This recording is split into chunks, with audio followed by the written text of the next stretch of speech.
Grab them from the get-go. Make your first sentence, your first frame, an unforgettable experience.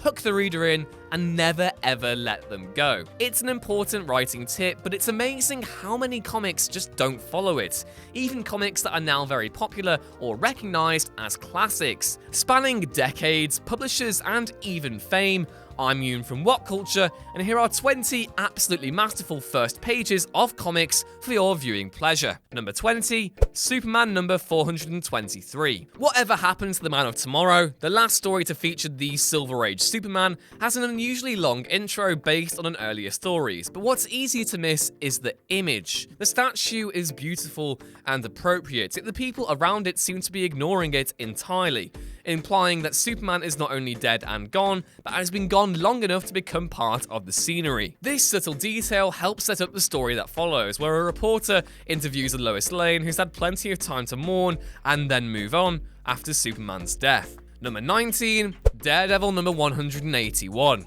The story that killed Elektra advertises the danger to her on the cover, but the first page begins somewhere entirely different. After the compelling visual of Daredevil killed by a headshot pulls us all in, we read the captions and realise he's not really dead. We're listening to Bullseye, his mortal enemy. The last line only hints at the turns the story will take. Bullseye will make Daredevil suffer, though we don't know how much. Number 18, Uncanny X-Men number 168. Kitty Pryde brought a lot of youthful energy to the X-Men and was usually a pretty enthusiastic member of the team, so she'd earned enough karma for a few teenage tantrums. Beginning the story with this big, splashy speech balloon is almost a parody of the usual high melodrama in Marvel splash pages. Why does Kitty suddenly have it in for Xavier? We don't expect to be interested in the answer, but here we are. Number 17, Saga of the Swamp Thing number 21. In the previous issue, the Swamp Thing had apparently died and his friends were scattered.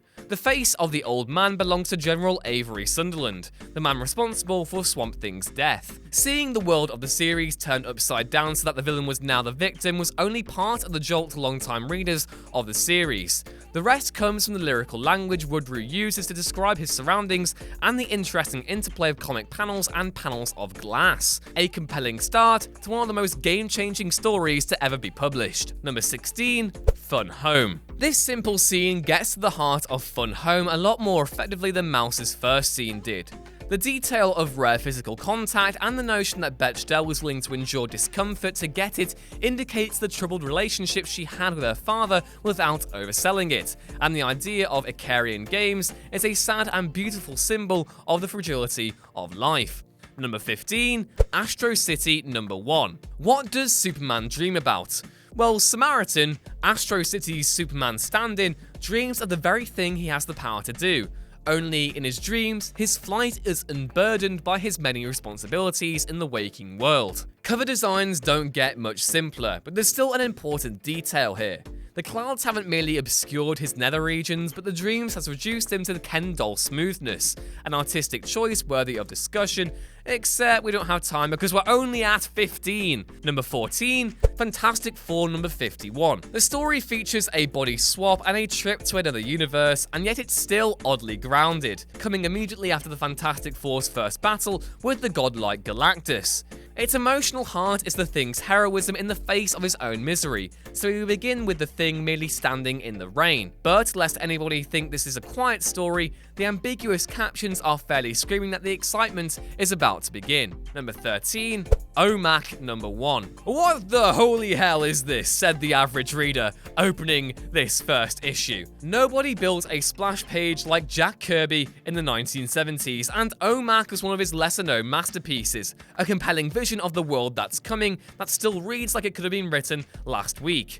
Number 12, Hawkeye number 1. Put Matt Fraction and David Ajar together on a book, and comic book fans are going to pay attention.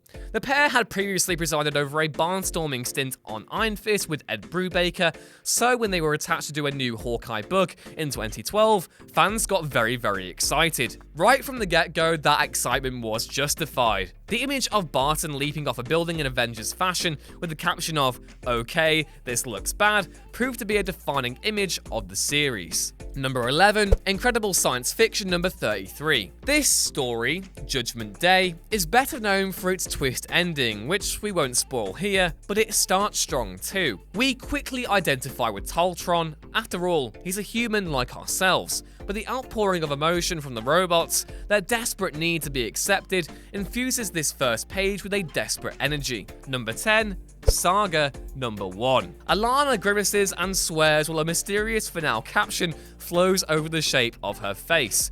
We'll see soon enough that she's giving birth, and the narrative voice is that of her child from some years in the future. This is the sort of narrative conceit it's best to introduce right away, but using it at all shows how confident Brian K. Vaughan and Fiona Staples were in their powers at this point in the series.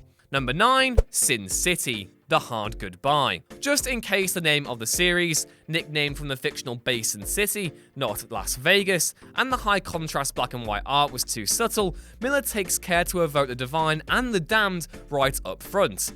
Hot as hell, a goddess. The setup is as seedy and salacious as can be, as Mar prepares to take to bed a woman he's only just met, but that language gives it all a sense of purpose and importance. Number 8. Watchmen. Moore's interest in the interplay between visuals and running verbal commentary reached its height with Watchmen, but for all its graphic punning, Rorschach's revered apocalyptic rambling is one of the most compelling first-person narratives to start a story. Number 7. Amazing Fantasy number 15. The first pages to feature each of Marvel's 1960s creations were often a bit pedestrian by modern standards. The first story to feature Spider-Man is a welcome exception, practically a declaration of purpose by Lee and Ditko. Ditko uses the shadow effectively to hint at the grand adventure to come, and Lee's caption, while awkward, is still bold and brassy. The real brilliance, though, is the decision to start by showing Peter as a victim of casual teenage cruelty. In those days, even Archie Comics wasn't too honest about such teasing, and at DC Comics, all the heroes were idealized adults. Lee might not have articulated what made Spider-Man just a bit different, but he didn't have to. Marvel's audience could already see it thanks to Ditko's pencils. Number 6. Y the Last Man number 1.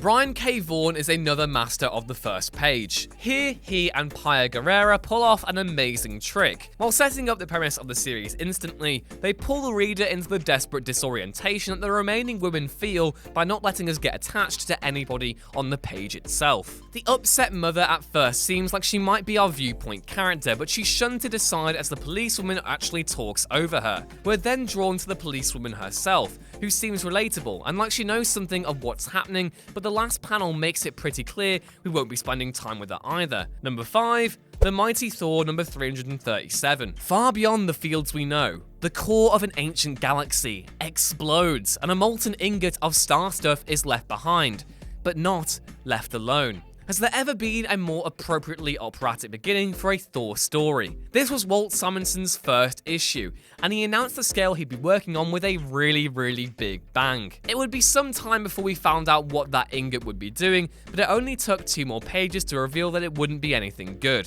Number 4. The Spirit. The Elevator. Will Eisner's Spirit intro pages are often celebrated as individual masterpieces, the closest thing early comics had to a Citizen Kane, and if this list evaluated first pages collectively rather than individually, the Spirit would probably come in first. This representative splash page has all Eisner's trademarks. Number 3. All-Star Superman number 1. Frank Whiteley's grounded, realistic artwork adds the needed gravity, solidity, and detail to what would otherwise come across as a cute exercise in haiku-like poetry.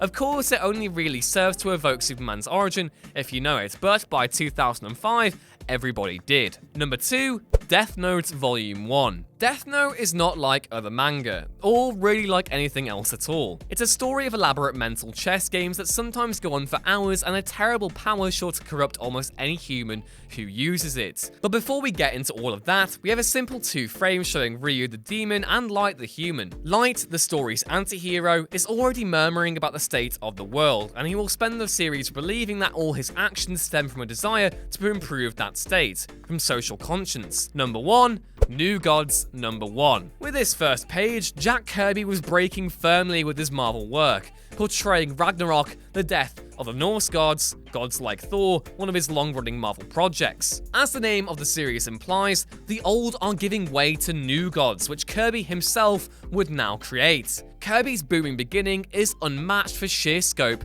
and scale. It's the best first page in the biz.